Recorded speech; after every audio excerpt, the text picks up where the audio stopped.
The more time you spend with the Lord, the better your antenna will be for that whisper that he's giving you. And I would just say that whisper is always consistent with his word. And God may be saying to do something different with your personal finances or with your business, that what you thought. Pay attention to the whisper and lean into that. Keep asking questions. And then once you have that answer, do not back down. Don't let anybody talk you out of it. Go do it.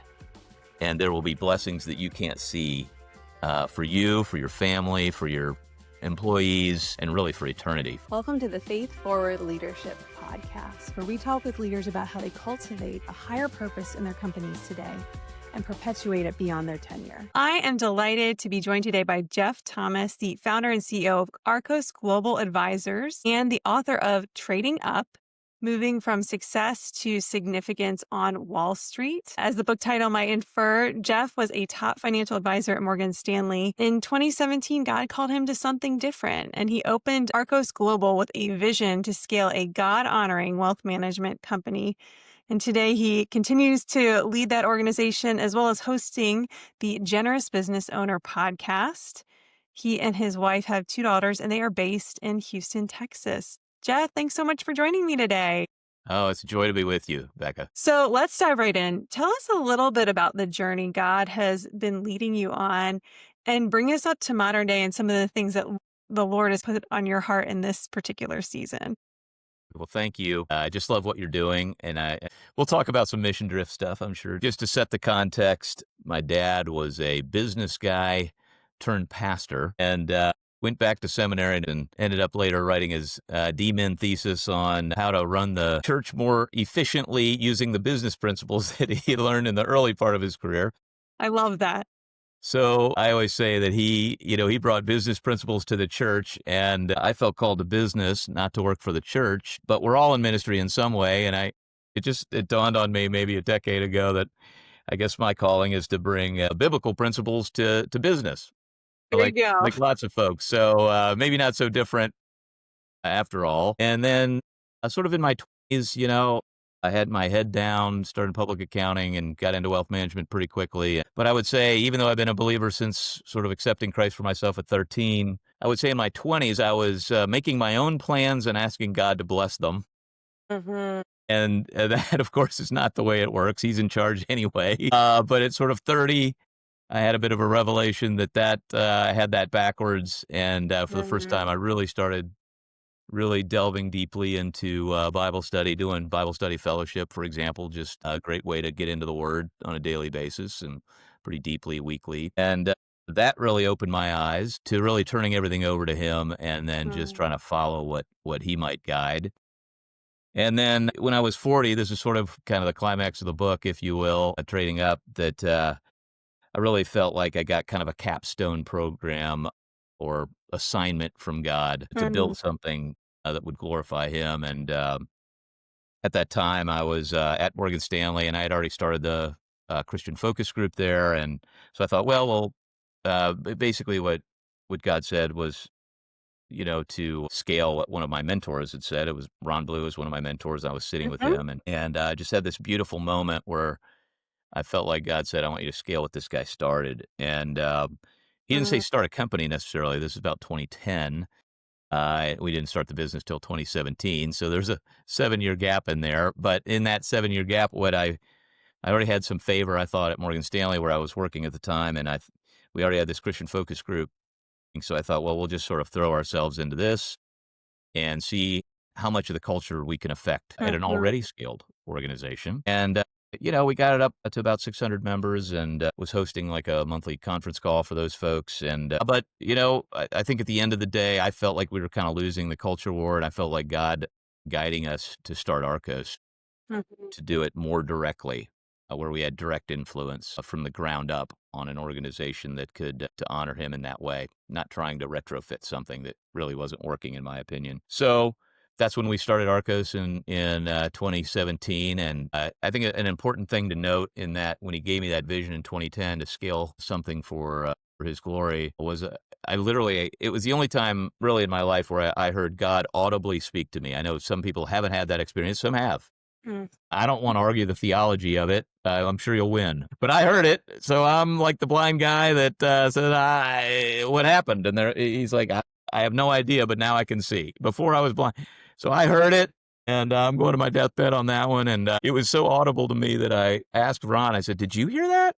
Like I thought everybody, there were only two of us in this little coffee shop, but I thought he heard it. He said no. And then I had this little conversation with God. I was like, okay, well, that sounds amazing. And I feel really loved by that assignment. But I only have 5 people on my team. I'm not like some serial entrepreneur. I don't know how to do it. And he goes, yeah, I know you don't know how to do it. Everybody Mm. else knows too. I'll do it. You wake up and take instructions and give me the glory.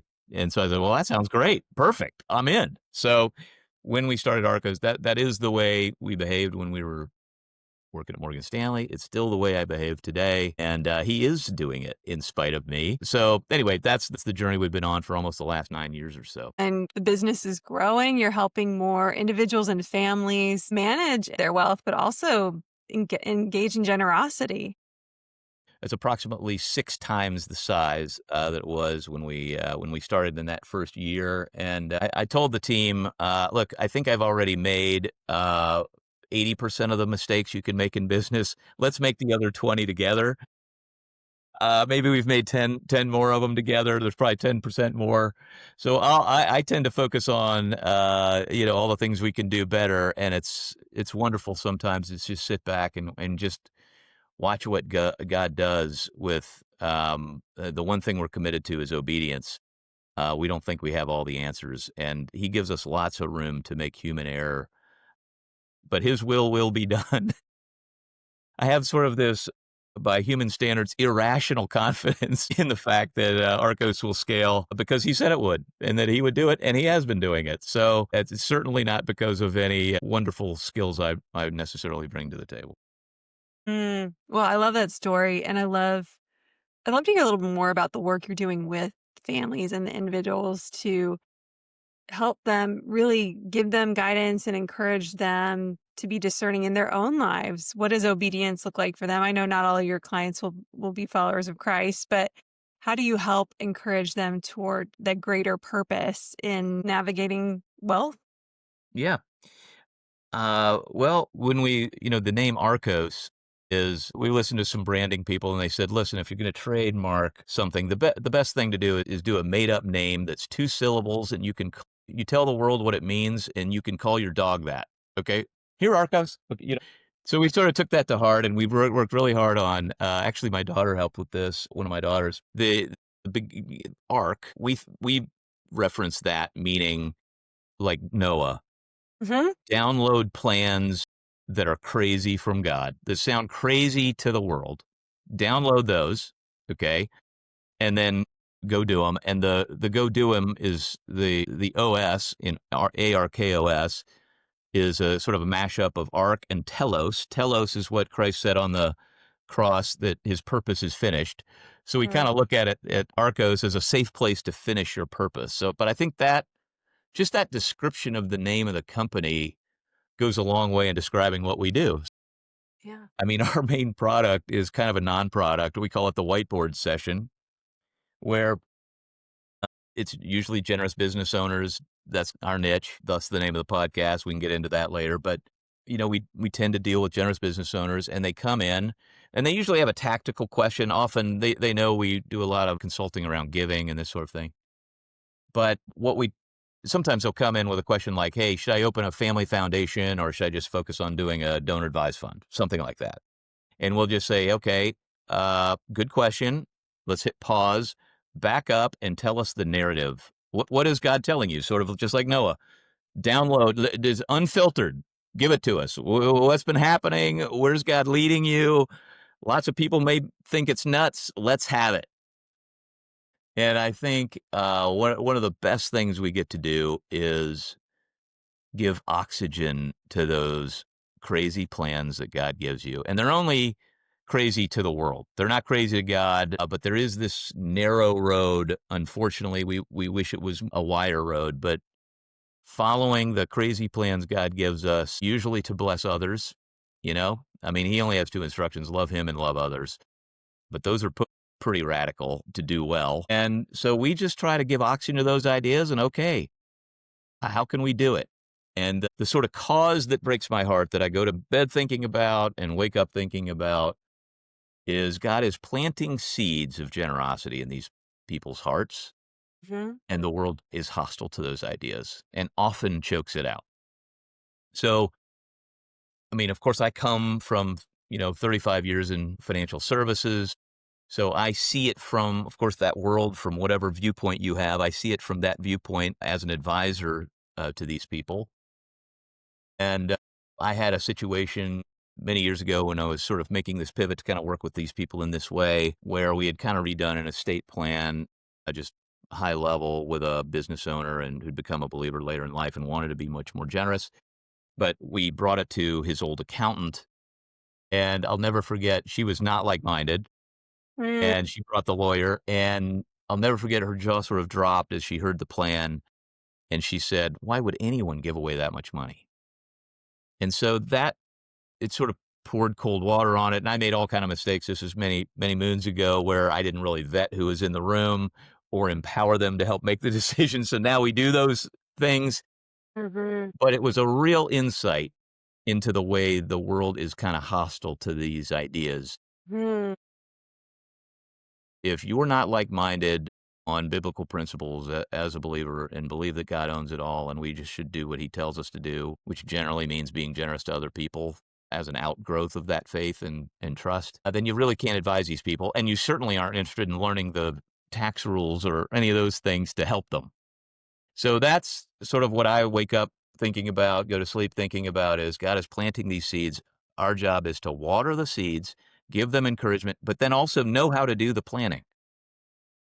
And so we have at the firm really what we call a gap analysis. So it starts with this sort of whiteboard session, listening, and then we have sort of 7 areas that we know that generous business owners generally need to get right, and we mhm, sort of prioritize a work program based on what we're hearing from the narrative that they're downloading from God, and then we get to work on those things. So kind of have mm, a unique workbook that has exercises for each of those gaps. So right. that's really our process. I love that kind of comprehensive approach and really, seeing how God has worked in your life, really helping draw that out of people and get that out on a whiteboard or get it out on Exactly. paper and then align, different resources and time around those priorities and being obedient in that. Exactly. And one of the things we do is we also try to educate them a little about maybe some of the fallacies that they've heard or the way the world does it. So let me give you an example. One of the things we often do is a little exercise we call kingdom versus world estate planning. Okay. So after we listen to the narrative and we say, okay, here are some key things we heard. One of the things we'll do is we'll say, okay, let's just take $100 million net worth. Maybe they're still operating the business. Maybe they're going to sell it, whatever the case may be. And we'll say, okay, here's the way the world does it. They generally say, okay, just divide your estate plan. Just you have 3 kids, $100 million net worth, divide that by 3. There'll be a pretty good chunk of taxes for estate taxes, kind of over 30 million, around 40% on 70 million. Let's call it $30 million roughly. And then they are advised to go buy insurance, second to die insurance for $30 million and pay the estate tax. And if they're lucky, they'll tip the church a little something. But Mhm, that is we call that the world's template of estate planning. And now, if you ask God, who's the owner of everything, what you might do, he might tell you to do that. And if he tells you to do that, you should do it. But we think in 99% of the cases, that's not what he tells you to do. He gives you a custom plan. mm, Well, okay, well, custom plans need custom designs. So, okay, what is he telling you to do? And we think you really got to answer the 3 questions. How much is enough for you? How much is enough for the kids? And what is God telling you to do with the rest? Those mhm, are questions that spouses, if they're married, need to really work hard on in prayer together with the owner. And he usually gives you I always say, if you've seen one generous business owner, you've seen one generous business owner. right, All the plans are different. That's the fun of it, actually, for mhm, us and for them, and then they yeah, get to have this amazing experience. So we're not prescribing. The world, I think, prescribes this idea to just sort of lock it up in the Mhm. family and, pay the taxes. Let's say in this example, we'll do a world example where sorry, the world is the divide by number of kids. We do a kingdom version and we just say, look, we're not prescribing this, but as an example, just to show you with no jargon, let's say God tells you and your spouse $30 million is your finish line for the 3 kids, 10 million each. It's the same finish line for the kids. Now you have 70 extra. What are you going to do with it?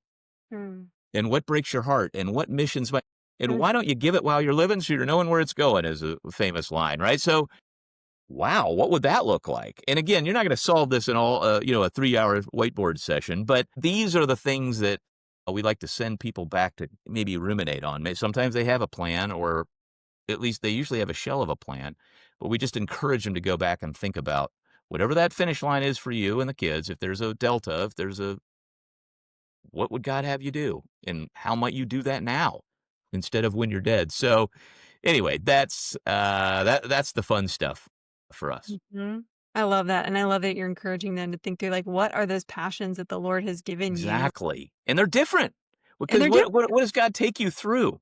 You know?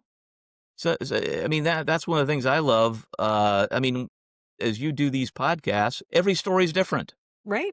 That's the fun of it. The same thing when I do the Generous Business Owner podcast. I'm loving it because every week I hear a different story. So the principles are the same, but man, the way they get worked out is super unique and interesting and fun. Mhm. Absolutely. I love that, and each person's journey is a little bit different, and that's why we always say, even in the book, Lead on Mission, it's like, here are a lot of great tools to have in the toolkit to, advance faith in the workplace and pursue that higher purpose. But you needed to be discerning and abiding in the Lord as the foundation for what He is calling you to do, because each faith forward leader is going to do something a different way and feel a nudging from the Lord in a different direction. So it's that abiding that matters. Right on the money. As you say that, the picture that comes to mind is sort of your role in helping these folks and our role, Mm, just different seats, but we're right. helping the same kind of people. What we're trying to do, and this is in our mission statement at Arcos, is to help connect people's money with their purpose and help their families thrive across generations. Well, Hmm. all you're doing, to me, of course, I think about families all the time, and I know you do it for some organizations like ours, but all you're doing is saying, okay, Jeff and the leadership at Arcos, what is God telling you to do? Hmm. And then you're writing this down so that, like in a North Star document that you helped us with, you're documenting it. Hmm. So, if it's not written down, it didn't happen. We kind of have that joke Right. at our firm. And for same thing for clients, you have to write these things. What are the plans? Write them down. And so at Arcos, we're trying to connect what they're saying God told them to do and make sure the money part matches. Just connect the money with the purpose. Hmm. Okay. And you're just saying, okay, I got it. Now let's make sure that doesn't drift. Let's write that down. What are the rules of engagement to have no mission drift? That you write it down. So it's the same thing, just from a different angle, but both necessary. I was just thinking about this earlier today, how so often we'll come to an organization and there's some version of a mission, vision, values, purpose Exactly. that's there. Now, everyone, they may not remember it. They may Right. understand it differently. That will vary. Some can be very aligned, some not.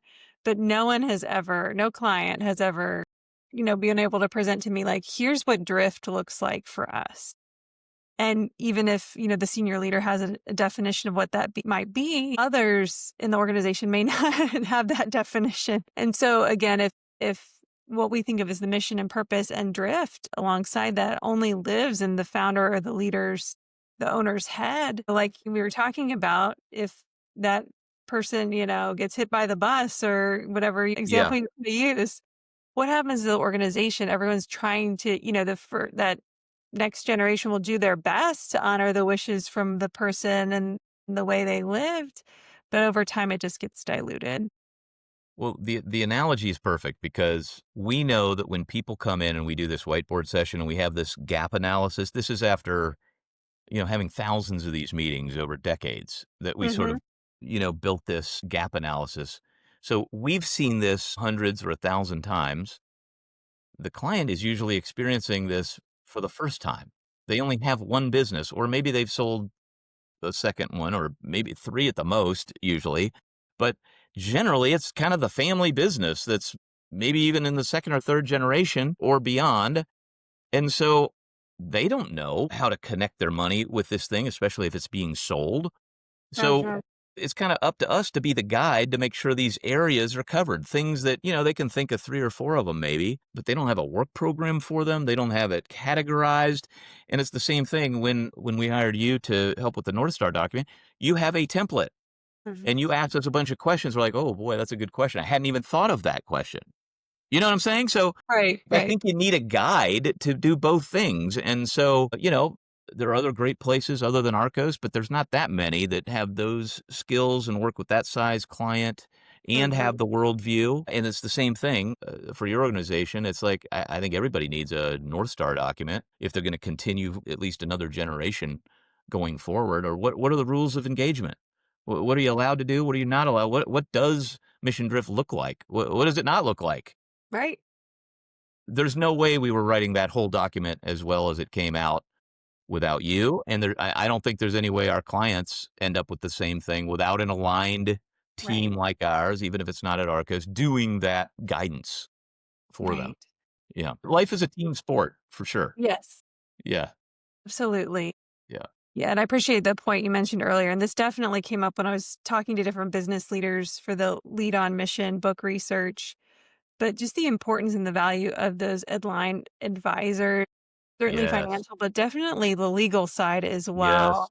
I remember one business owner, sharing, they spent thousands and thousands of dollars with lawyers trying to help them understand what they were trying to do, and it was just a game changer when they found legal counsel that was aligned with them and could help them go kind of further faster in those areas. So I think getting those resources when you need them. I think a lot of our work, like the North Star we to get together, we say is almost a pre-legal exercise because we talk through what is that higher purpose, what is drift, what isn't drift, what change do we want to embrace for businesses and families too. A bigger issue is philanthropy.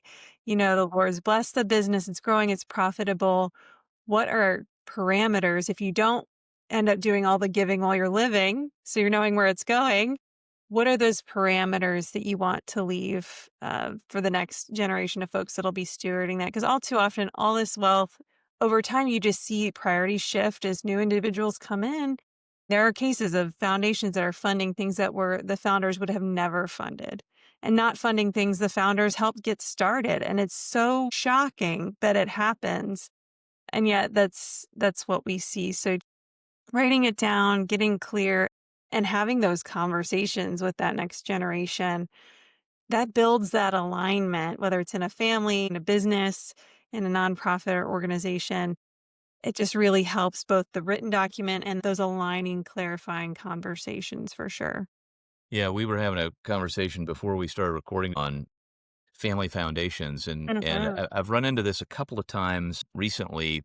In fact, I just did a panel for a large nonprofit, and one of the panelists was a woman who is helping run about $1 billion family foundation. And I thought there were two really interesting things from that, and this is sort of a vignette that I've heard multiple times. One was, this business owner had really left the business when he passed away. It got sold and put into the foundation, and he had picked some really good people to help lead the foundation Mhm. who were aligned, but he hadn't written much down.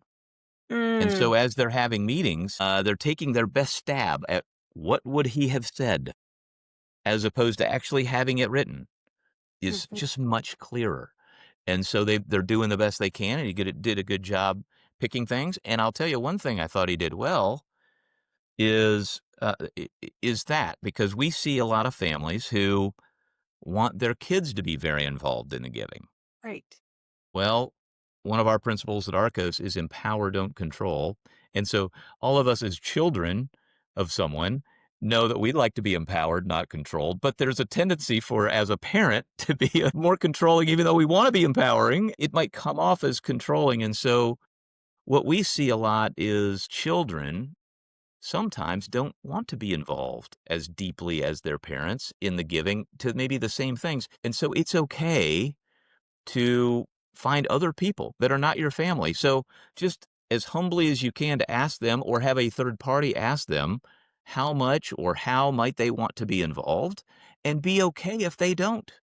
So we have all kinds of examples of this. And sometimes they do have kids that want to be involved, Right. but the roles might be a little different from what the parents envisioned. Hmm. But in this example that I'm giving with this woman running this large foundation, there aren't any kids involved because they didn't want to be. Right. And I think that's okay. Don't force them to, because if it's a big enough sum, it can be a full-time or at least a part-time job. And they may already have jobs they like. God's calling them to do other things. So anyway, I think this idea of writing things down Hmm. and finding aligned people to help you make it pretty comprehensive, Hmm. what a gift to everyone around you, your management team, your philanthropy team, your heirs, all of those kind of things. I just think it's so critical that having a written plan is one of our other 12 principles to the firm. So yeah, we're big fans of that. At the end of the day, it's kind. It's kind to that next Exactly. generation. And it's the same thing with like business succession or organizational succession. If you don't plan well, what is the likelihood that that organization is going to do well without you? And that's, yeah, that concept like level 5 leadership, like something doing really well when you're gone. How are we applying that both on the personal side in our organizations? How are we really setting up the next generation of leaders, family members or not, to fulfill that mission and that purpose that the Lord's given? It's funny that you just thought about this. We're working on doing some Bible translation as some of our giving out of Arkos, and it just sort of hit me. I don't know, maybe it's because I'm working on that project right now, but what would the world be like if God didn't give us the Bible? I mean, and it's just, hey, there's some stuff that we have to interpret on how do we deliver it, but it's a pretty good. I mean, 66 books. Like he from a and he enabled a bunch of human people to write it with his inspiration. Mhm. Uh, but man, where would we be if some of that stuff wasn't written down? Anyway, I think it's a good example of how important it is. Absolutely. And something we were talking about earlier is how some of these concepts that you've done and served families for years on have taken on new level of importance as you've transitioned through, having your own company now and thinking through the next generation of leadership and the next calling and season the Lord has for you.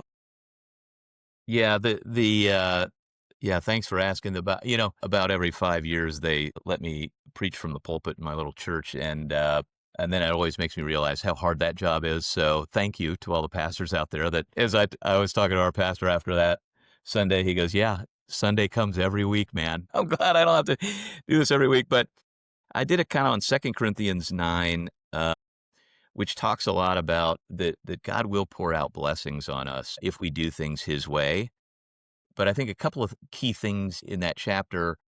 One is that it talks about that we'll have enough, that he will meet our needs. So this is not the prosperity gospel. This is meeting our needs: food, shelter, clothing. Well, he'll take care of us. So we're not going to run out.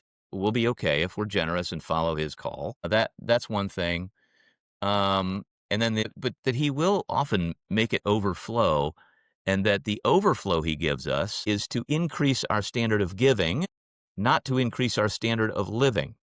And Mm, the way I tried to explain this in Texas terms, where I'm sitting today, to a Texas audience was, be a pipeline, not a storage tank.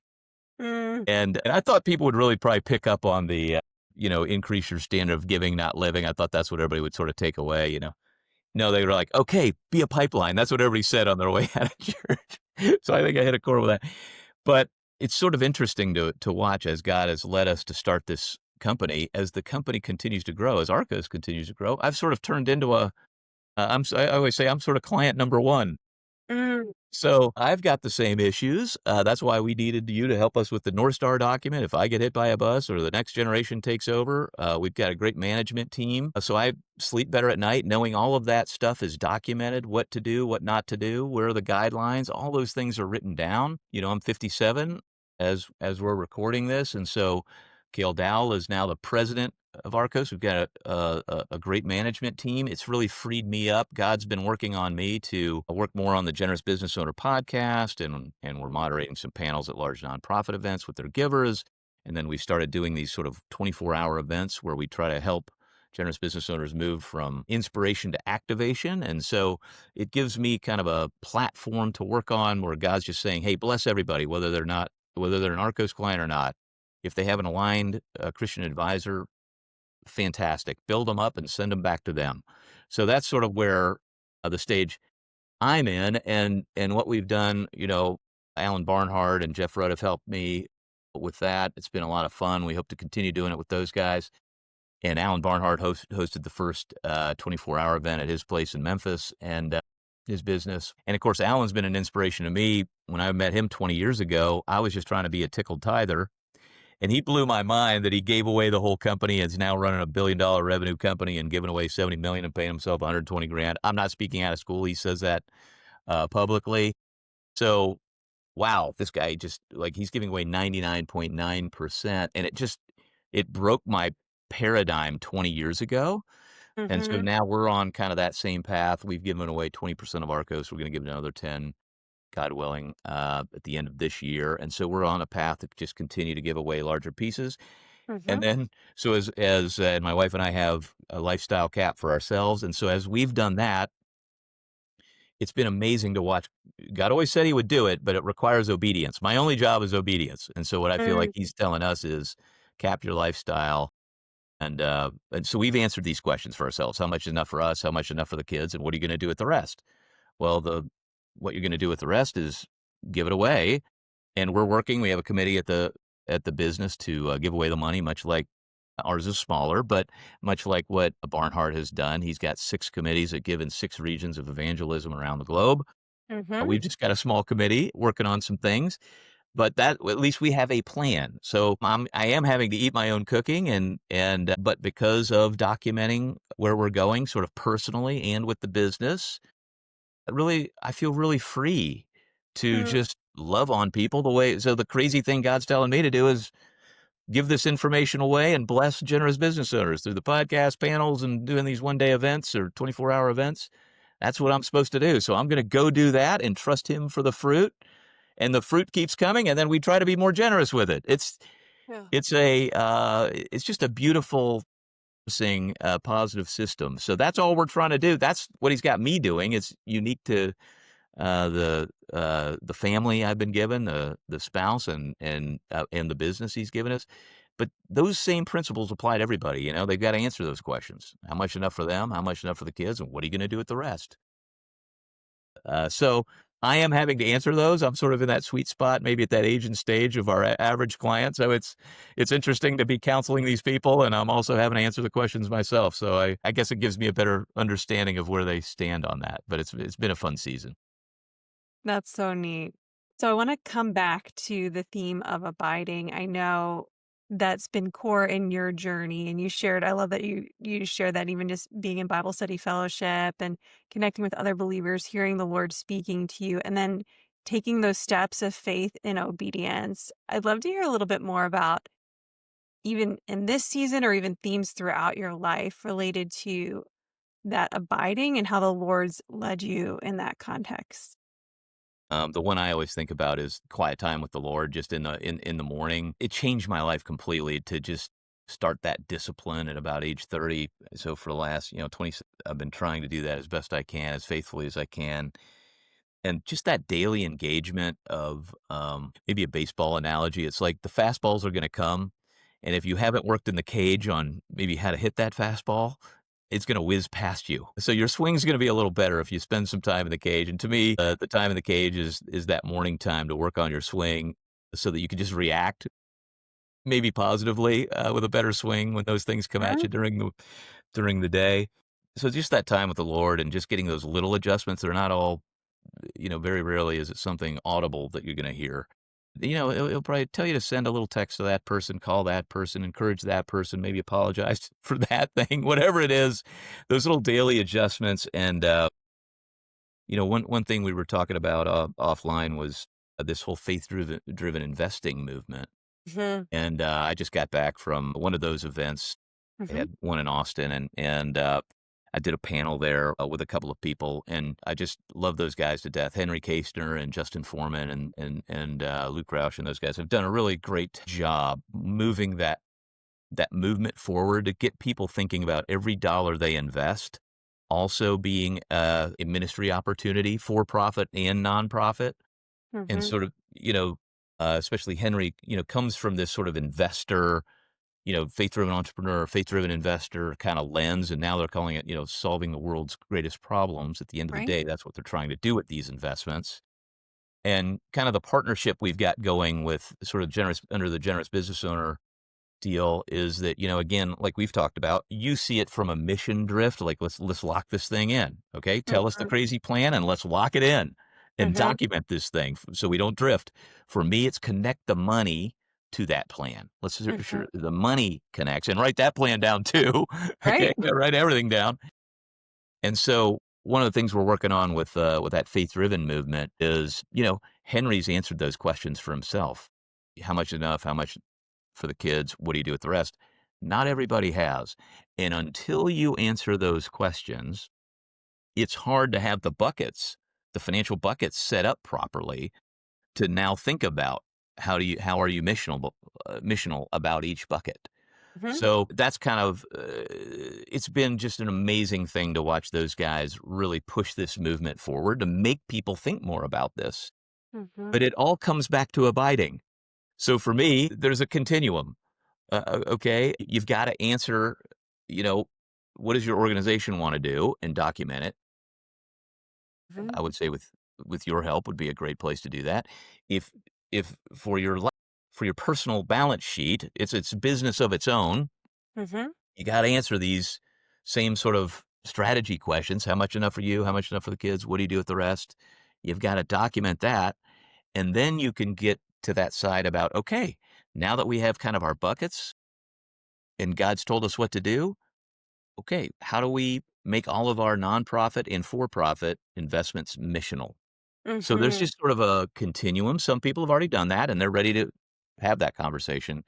But we're kind of a role I think we're trying to help with that movement in is getting people ready to have that investment discussion. So I just love where it's all going. It's really amazing. And this word collaboration is just blossoming all over Mhm. the place. It's really exciting to see what's happening as people do come together to try to solve those world's greatest problems. It's an exciting time. Absolutely, and there's such great momentum happening. It is It encouraging is. to see that. Uh, I know, goodness, when you and I talked, I was doing research for the book for Lead on Mission. I think one of the big issues we were talking about was there's so many business owners that are going to be selling their business soon. Maybe there's no family or internal successor for whatever reason they're deciding to sell. And your observation at that point was there's still just an insufficient number of aligned buyers. There's plenty of, traditional private equity out there that will give you a good offer, but then just wring out all the value they can and probably lose the culture and values on that pretty fast. It's been a little while. What is your outlook now? There's movement happening, but what do you think for those thoughtful business owners that have done the work and have sought to apply their faith in the workplace and also want to see their companies flourish after they sell? The longer I do this, the more I realize God isn't worried about any of this. He's got answers to all of it. I think the ecosystem of aligned, let's say, Christian private equity is growing, Hmm. but it's still kind of early in that movement. And the bigger it gets, the more it will develop from venture capital to lower middle market to larger. And there will be an ecosystem. It's already developing Hmm. that can continue those values. So the bigger that ecosystem gets, the better.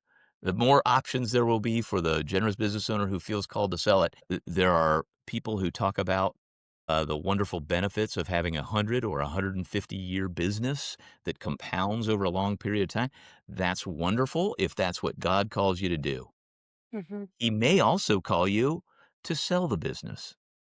And who you sell it to it would be wonderful if they could continue those things. Sometimes they can't because that ecosystem isn't completely built. So there's some element of just trusting God to do the thing he's told you to do and Hmm. being true to that. My thing is just, if we go back to one thing that anybody takes away from this, is just spend time with God in the morning or in the evening or during the day or as much as possible, and just sort of pray continually and ask him what to do. He will guide you. It'll probably look nuts to the world, and just do what he says to do, because it's going to lead to a joyful place for you and for others. It's just, you got to be obedient, you know? Right. Yeah, It goes back to what you were kind of sharing. God's design for you, for your business, for your family is unique to you, your business, and your exactly. family. Sometimes you'll have choice. This isn't always the case, but you'll have a choice between more mission aligned business buyers and those that are maybe less obviously mission aligned, but are offering a much higher price. How often are you seeing those kind of scenarios where these businesses have multiple options? There are actually some that do seem a little bit more missionally aligned, and how do you advise them when maybe the offerings are really different? We would argue, and we're fiduciaries for the business owner, we think if the Christian company can compete from a price perspective, let them compete. And you might even choose the culture that you think is superior, that'll continue these things at a lower Mhm. price.